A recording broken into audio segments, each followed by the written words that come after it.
আজকের গল্প ব্যোমকেশ বক্সী ও লাল মোমের রহস্য।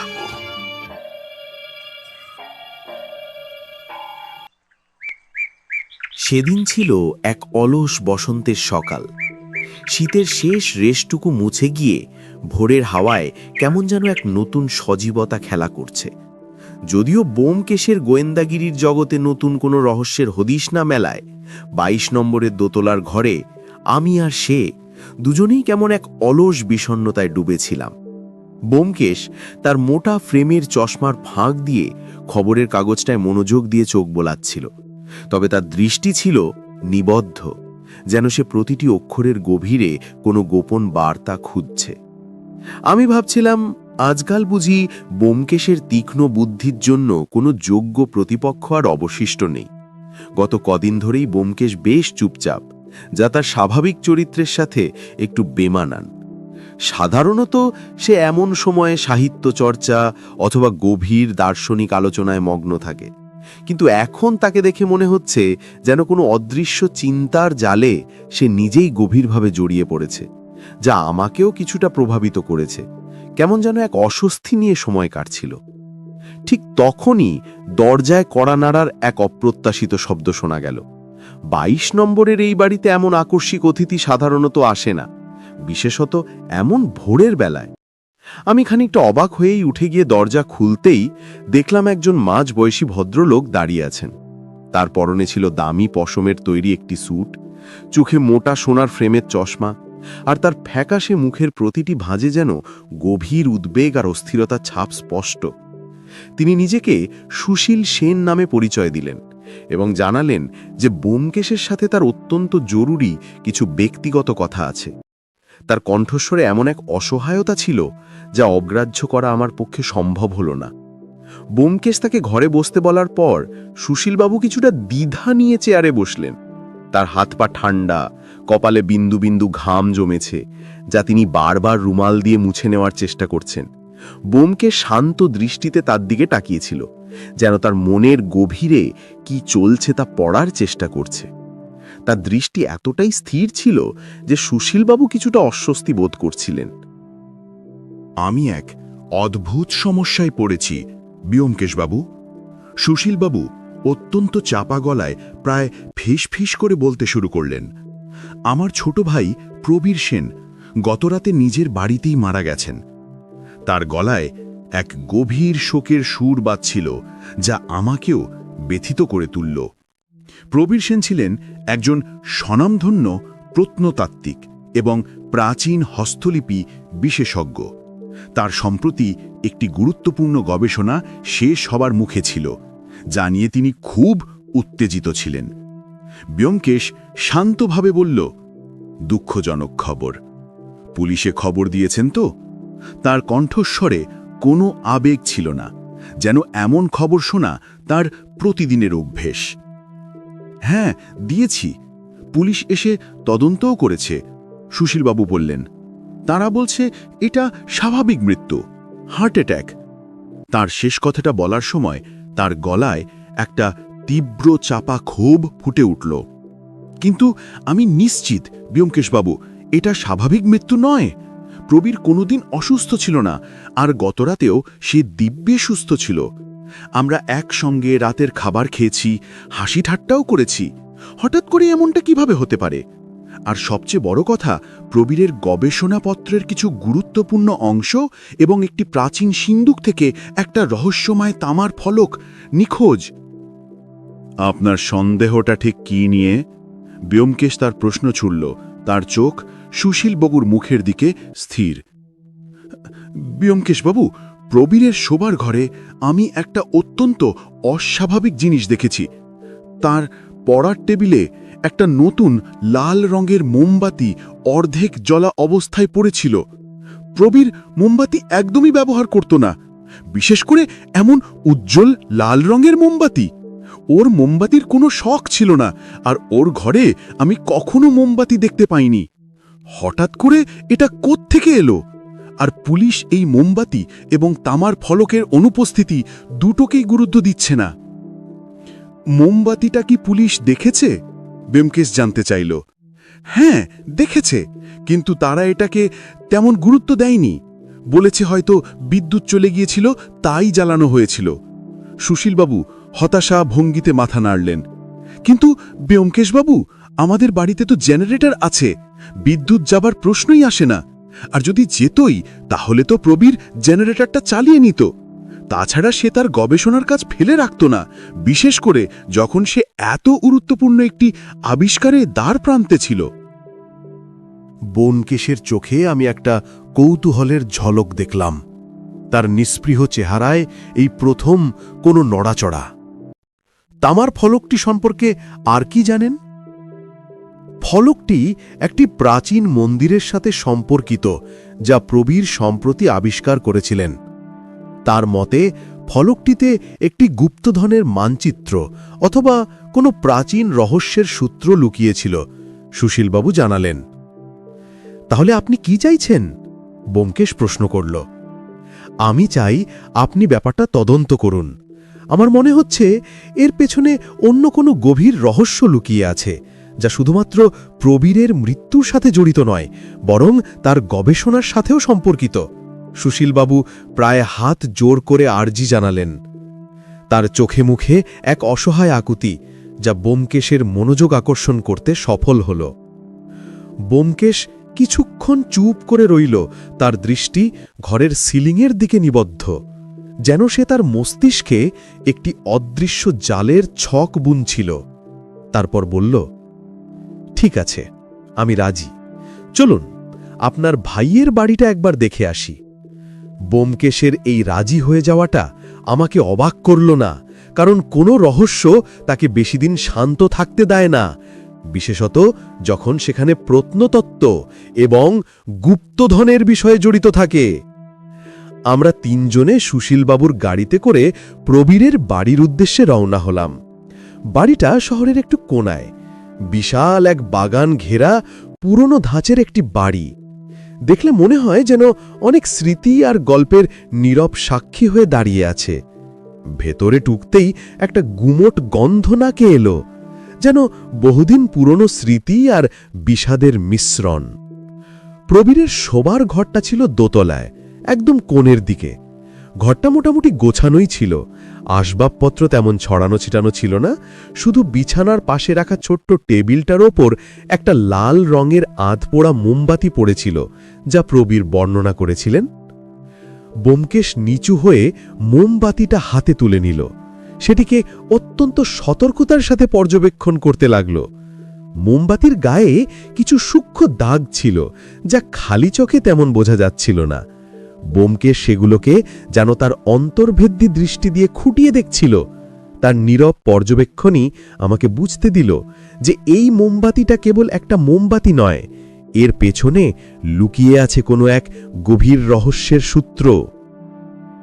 ঘরের মধ্যে আর কিছু অস্বাভাবিক দেখেছেন কি সুশীলবাবু? ব্যোমকেশ প্রশ্ন করল। তার চোখ তখনও মোমবাতিটির ওপর নিবদ্ধ। না, তেমন কিছু নয়, সবই ঠিকঠাক ছিল। লকারের চাবিও ওর বালিশের নিচেই ছিল, সুশীলবাবু বললেন। তার কথা বলার ধরন দেখে মনে হলো তিনি নিজেও আর কিছু খেয়াল করতে পারেননি।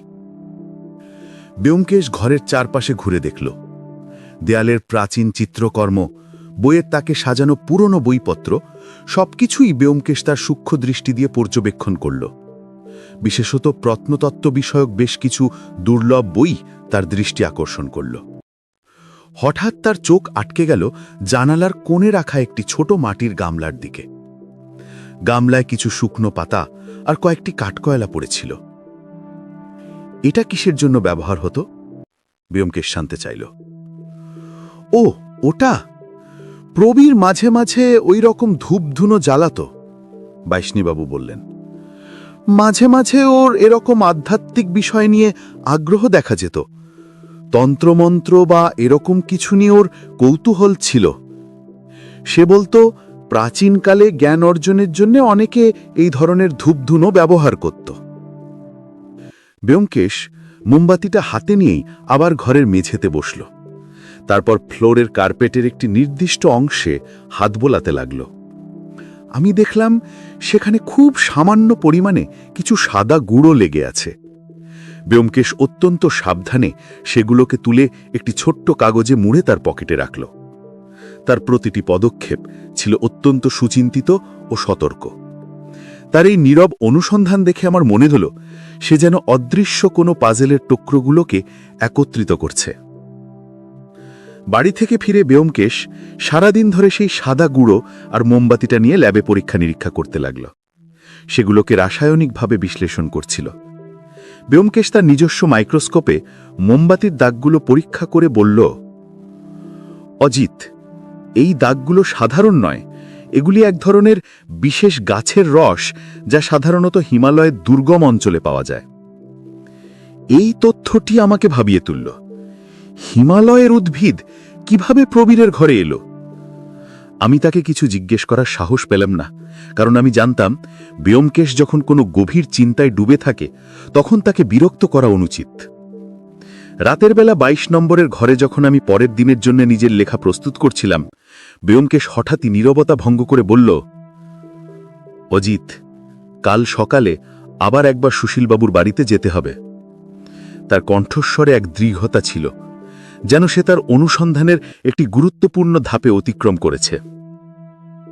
পরের দিন সকালে আমরা আবার সুশীলবাবুর বাড়িতে গেলাম। ব্যোমকেশ এবার আর কোনো দ্বিধা না করে সরাসরি প্রবীরের শোবার ঘরে গেল। এবার সে আলমারি, ডেস্কের ড্রয়ার, এমনকি বইয়ের তাকের পিছনের অংশগুলোও খুঁটিয়ে দেখতে শুরু করল। একটি ড্রয়ার খুলতেই ব্যোমকেশ একটি ছোট কাঠের বাক্স খুঁজে পেল। বাক্সটি বেশ পুরনো, তার ওপর সূক্ষ্ম কারুকার্য করা। বাক্সের ভেতরে ছিল কয়েকটি প্রাচীন পুঁথি আর কিছু শুকনো ফুল। পুঁথিগুলো দেখে মনে হলো সেগুলোর বয়স অনেক। ব্যোমকেশ পুঁথিগুলো খুলে দেখতে লাগল। সেগুলো ছিল কিছু তান্ত্রিক মন্ত্রের সংকলন, যা সাধারণত প্রাচীনকালে ব্যবহৃত হতো। প্রবীরের হাতের লেখায় কিছু টিকাও লেখা ছিল সেগুলোতে। সুশীলবাবু, আপনার ভাই কি তন্ত্র সাধনা করতেন? ব্যোমকেশ জিজ্ঞেস করল। তার চোখ তখনও পুঁথিগুলোর ওপর নিবদ্ধ। সুশীলবাবু অবাক হয়ে বললেন, আমি ঠিক জানি না, তবে ওর যে মাঝে মাঝে এই ধরনের বিষয়ে আগ্রহ দেখা যেত তা আগেই বলেছি। তবে এত গভীরে গিয়ে সে কিছু করত বলে আমার জানা ছিল না। ব্যোমকেশ পুঁথিগুলোর থেকে চোখ তুলে নিয়ে বলল, এই পুঁথিগুলোর মধ্যে একটি মন্ত্র আছে যা দিয়ে একটি বিশেষ ধরনের রাসায়নিক তৈরি করা যায়। সেই রাসায়নিক বাতাসের সংস্পর্শে এলে এক ধরনের বিষাক্ত গ্যাস তৈরি করে, যা মানুষের হৃদযন্ত্রের ক্রিয়া বন্ধ করে দিতে সক্ষম। এটি অত্যন্ত ধীরগতিতে কাজ করে, তাই আক্রান্ত ব্যক্তি কোনো কিছু বুঝে ওঠার আগেই শেষ হয়ে যায়। ব্যোমকেশ আরও যোগ করল, ওই সাদা গুঁড়োগুলি হল সেই বিষাক্ত রাসায়নিকের অবশিষ্টাংশ, যা মোমবাতির তাপের কারণে বাতাসে মিশে যাওয়ার পরও কিছু অংশ কার্পেটে পড়েছিল। আর এই রাসায়নিকের নাম কালকুট। প্রাচীন পুঁথিতে এর উল্লেখ আছে। আমি স্তম্ভিত হয়ে গেলাম। তার মানে আপনি বলছেন প্রবীর বাবুকে খুন করা হয়েছে এবং এই তান্ত্রিক রাসায়নিক ব্যবহার করে? হ্যাঁ, খুন করা হয়েছে, ব্যোমকেশ দৃঢ়ভাবে বলল। তার চোখে এখন আর কোনো সন্দেহ নেই। আর খুনি ঘরের মধ্যে যে লাল মোমবাতিটা রেখে গিয়েছিল সেটা কেবল একটা ছলনা ছিল, যাতে মনে হয় বিদ্যুৎ চলে যাওয়ার কারণে মোমবাতি জ্বালানো হয়েছিল। আসল উদ্দেশ্য ছিল সেই বিষাক্ত গ্যাস ছড়ানো। মোমবাতিটা জ্বালানোর সময় যে তাপ উৎপন্ন হয়েছিল, সেই তাপের প্রভাবেই রাসায়নিকটি বাতাসে মিশে গিয়েছিল। ব্যোমকেশ এরপর একটি প্রাচীন মানচিত্রের মতো দেখতে কাগজ বের করল, যা পুঁথির ভেতরে লুকিয়েছিল। এই মানচিত্রটি ওই প্রাচীন মন্দিরেরই, যেখানে সেই তামার ফলকটি পাওয়া গিয়েছিল। কিন্তু কেন আর কে করেছে এমন জঘন্য কাজ? সুশীলবাবু ব্যাকুল হয়ে জানতে চাইলেন। তার মুখ ফ্যাকাশে হয়ে গেছে। ব্যোমকেশ মোমবাতিটা হাতে তুলে নিয়ে বলল, মোমবাতির গায়ে যে সূক্ষ্ম দাগগুলো আছে সেগুলো সাধারণ কোনো দাগ নয়। এগুলো একটি বিশেষ ধরনের উদ্ভিদের রস দিয়ে তৈরি করা হয়েছে, যা এই বিষাক্ত রাসায়নিকের সঙ্গে মিশে গিয়েছিল। আর সেই উদ্ভিদটি সাধারণত হিমালয়ের দুর্গম অঞ্চলে পাওয়া যায়, আর কিছু নির্দিষ্ট তান্ত্রিকই এর ব্যবহার জানেন। প্রবীরবাবু নিজেই মন্ত্রগুলো জানতেন এবং সম্ভবত সেই রাসায়নিক তৈরিও করেছিলেন, কিন্তু তিনি জানতেন না যে তার নিজের তৈরি করা এই মারণাস্ত্র তাঁর বিরুদ্ধে ব্যবহার করা হবে। তখনই সুশীলবাবু জানালেন, প্রবীরের একজন গবেষণা সহকারী ছিলেন, নাম রোহিণী দেব। রোহিণী ছিলেন প্রবীরের থেকে অনেক কম বয়সী কিন্তু অসম্ভব মেধাবী একজন ছাত্রী। প্রবীর তার ওপর খুব নির্ভর করতেন এবং তাকে প্রায়শই নিজের গবেষণা সংক্রান্ত গোপন তথ্য জানাতেন। সুশীলবাবুর সন্দেহ, রোহিণী প্রবীরের আবিষ্কার করার গুপ্তধনের লোভে হয়তো এই কাজ করতে পারে, কিন্তু ব্যোমকেশের দৃষ্টি রোহিণীর দিকে ততটা ছিল না যতটা ছিল একটি নতুন চরিত্রের দিকে, অনিলধর। অনিলধর ছিলেন একজন বিখ্যাত প্রাচীন শিল্প সংগ্রাহক, যিনি প্রবীরের প্রত্নতাত্ত্বিক আবিষ্কারের উপর অনেক আগে থেকেই নজর রাখছিলেন। ব্যোমকেশ প্রবীরের কাগজপত্র ঘাঁটতে ঘাঁটতে একটি চিঠি পেল। চিঠিটি অনিলধরের লেখা, যেখানে প্রবীরের নতুন আবিষ্কার, বিশেষ করে তামার ফলকটি কেনার জন্য অনিলধর মোটা অঙ্কের টাকা অফার করেছিলেন। কিন্তু প্রবীর সেই অফার প্রত্যাখ্যান করেছিলেন, কারণ তিনি বিশ্বাস করতেন এই ফলকের ঐতিহাসিক মূল্য অনেক বেশি। ব্যোমকেশের কাছে এখন দুটো সম্ভাবনা, রোহিণীদেব এবং অনিলধর। ব্যোমকেশ প্রথমে রোহিণীর সাথে দেখা করার সিদ্ধান্ত নিল। রোহিণীকে দেখতে শান্ত এবং বুদ্ধিমতী মনে হল। সে প্রবীরের মৃত্যুতে শোকাহত ছিল। ব্যোমকেশ মোমবাতি, সাদা গুঁড়ো এবং তন্ত্রপুঁথি সম্পর্কে প্রশ্ন করল। রোহিণী স্বীকার করল যে প্রবীর তন্ত্র এবং প্রাচীন রহস্য নিয়ে গবেষণায় আগ্রহী ছিল এবং সেও নিজে তাকে কিছু দুর্লভ বই খুঁজে পেতে সাহায্য করেছিল। কিন্তু মোমবাতি বা রাসায়নিক সম্পর্কে সে কিছুই জানে না বলে দাবি করল। তবে ব্যোমকেশ লক্ষ্য করল রোহিণীর হাতের নখে একটি সূক্ষ্ম কালচে দাগ, যা সে লুকিয়ে রাখার চেষ্টা করছিল। ব্যোমকেশের কাছে এই দাগটি খুবই গুরুত্বপূর্ণ মনে হল। সে জানত কালকুট রাসায়নিক হাতে লাগলে এমন দাগ হতে পারে যা সহজে মোছা যায় না। এরপর ব্যোমকেশ অনিলধরের সাথে দেখা করতে গেল। অনিলধর ছিলেন একজন অত্যন্ত ধূর্ত এবং প্রভাবশালী ব্যক্তি। তিনি প্রবীরের মৃত্যুর খবর শুনে বেশ উদাসীন ছিলেন, যেটা ব্যোমকেশের কাছে সন্দেহজনক মনে হল। ব্যোমকেশ তাকে তামার ফলকের অনুপস্থিতি সম্পর্কে জিজ্ঞাসা করলে অনিলধর অস্বীকার করলেন যে তিনি এ ব্যাপারে কিছু জানেন না। তিনি বললেন, প্রবীর তার আবিষ্কারকে বিক্রি করতে রাজি হননি, তাই আমার আগ্রহ শেষ হয়ে গিয়েছিল। কিন্তু ব্যোমকেশ লক্ষ্য করল অনিলধরের টেবিলে একটি ছোট প্রাচীন নকশার তামার বাটি রাখা আছে, যা সেই তামার ফলকের নকশার সাথে মিলে যায়। ব্যোমকেশ নিশ্চিত হল যে অনিলধরের কাছেই ফলকটি আছে। ব্যোমকেশ এরপর এক অভিজ্ঞ ওঝা বা তান্ত্রিকের কাছে গেল, যার কাছে সেই বিশেষ উদ্ভিদটি পাওয়া যায়। সেখানে গিয়েই ব্যোমকেশ জানতে পারল কিছুদিন আগে অনিলধরের এক বিশ্বস্ত কর্মচারী এসে সেই উদ্ভিদটি সংগ্রহ করে নিয়ে গিয়েছিল। ওঝা আরও জানালো, সেই কর্মচারী অনিলধরের নির্দেশে একটি বিশেষ ধরনের রাসায়নিকের ব্যবহার পদ্ধতি সম্পর্কেও জানতে চেয়েছিল, যা প্রাচীন পুঁথিতে বর্ণিত কালকুট রাসায়নিকের বর্ণনার সাথে হুবহু মিলে যায়। ব্যোমকেশ এবার সব সূত্রকে একত্রিত করল। প্রবীর নিজেই সেই বিষাক্ত রাসায়নিক তৈরি করেছিলেন, হয়তো কোনো গবেষণার উদ্দেশ্যে।